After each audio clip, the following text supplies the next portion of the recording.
जय हिंद दोस्तों, defence world में आपका स्वागत है। तो दोस्तों एक बार फिर से चीन की तरफ से बड़ी कार्रवाई ताइवान पर की गई है और यहाँ पर पूरी दुनिया सतर्क हो चुकी है कि जिस तरह से रशिया यूक्रेन पर हमला कर चुका है, क्या चीन भी उस तरह से कर सकता है। और इसी को लेकर आज दुनिया यहाँ पर पूरी तरह से सतर्क हो चुकी है। हालांकि जापान के प्रधानमंत्री की तरफ से ये बयान तक दिया गया है कि जिस तरह से यूक्रेन पर रशिया युद्ध थोप चुका है, उसी तरह से चाइना भी किसी दिन ताइवान पर हमला कर सकता है। तो दोस्तों क्या है पूरी खबर आपको विस्तार से बताएंगे। अगर उससे पहले हमारे चैनल को सब्सक्राइब नहीं किया है तो चैनल को सब्सक्राइब कर लीजिए ताकि हमारा वीडियो सबसे पहले आपको मिल पाए।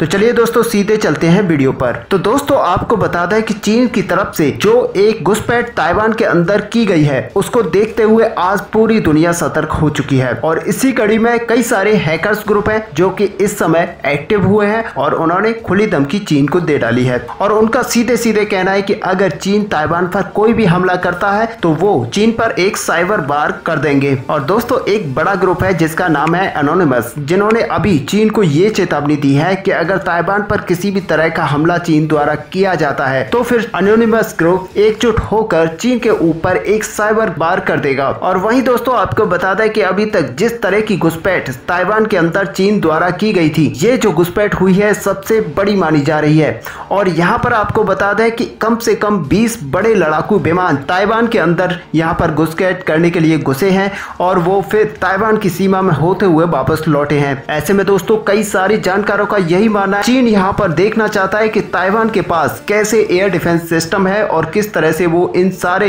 एयरक्राफ्ट को डिटेक्ट कर पाते हैं और इनको खदेड़ पाते हैं। तो उसी का अंदाजा लगाने के लिए यहाँ पर चीन ने एक बड़ी कार्रवाई ताइवान के ऊपर की है और इसी को लेकर अब पूरी दुनिया सतर्क हो चुकी है। और कई सारे देशों की तरफ से ये प्रतिक्रिया आने लगी है कि अगर ताइवान के साथ भी यूक्रेन जैसा हाल होता है तो फिर चीन पर किस तरह के प्रतिबंध, किस तरह की कार्रवाई पूरी दुनिया करेगी। और दोस्तों ये भी बता दें कि चीन के अंदर जो बैंकों का ग्रुप है उसने अभी हाल ही में कुछ मीटिंग्स की है, जिसमें ये माना जा रहा है कि उन्होंने ये डिस्कस किया है कि जिस तरह से रशिया के ऊपर प्रतिबंध लगाए गए हैं, अगर चीन के ऊपर लगाए जाते हैं तो उससे चीन को क्या इफेक्ट होगा, क्या फर्क पड़ेगा। और दोस्तों यहाँ पर आपको पहले ही पता है कि जो शी जिनपिंग है उनकी छवि पिछले कुछ दिनों से काफी ज्यादा खराब हुई है। हालांकि आपको पता होगा कि भारत के गलवान वाली हिंसा से लेकर अब तक जिस तरह की चीन की छवि बनी है वो काफी खराब है और यहाँ पर शी जिनपिंग अपनी पुरानी वाली छवि को खो चुके हैं। और ऐसे में शी जिनपिंग उसी छवि को वापस लाने के लिए ताइवान पर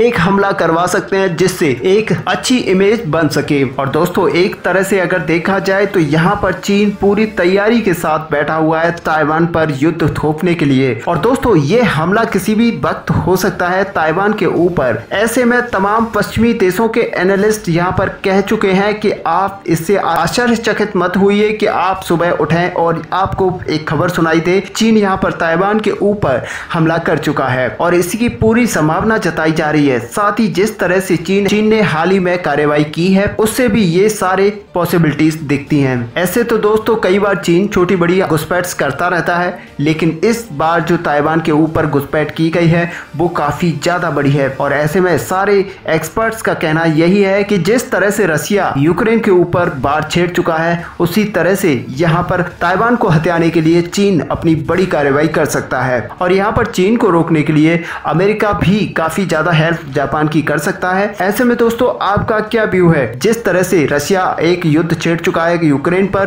उसी तरह से क्या यहाँ पर चीन भी ताइवान को हथियाने के लिए आगे बढ़ सकता है? आप अपना व्यू हमें कमेंट में लिखकर जरूर बताएं। साथ ही वीडियो को लाइक और शेयर करना ना भूलें। मिलते हैं नेक्स्ट वीडियो में, तब तक के लिए जय हिंद।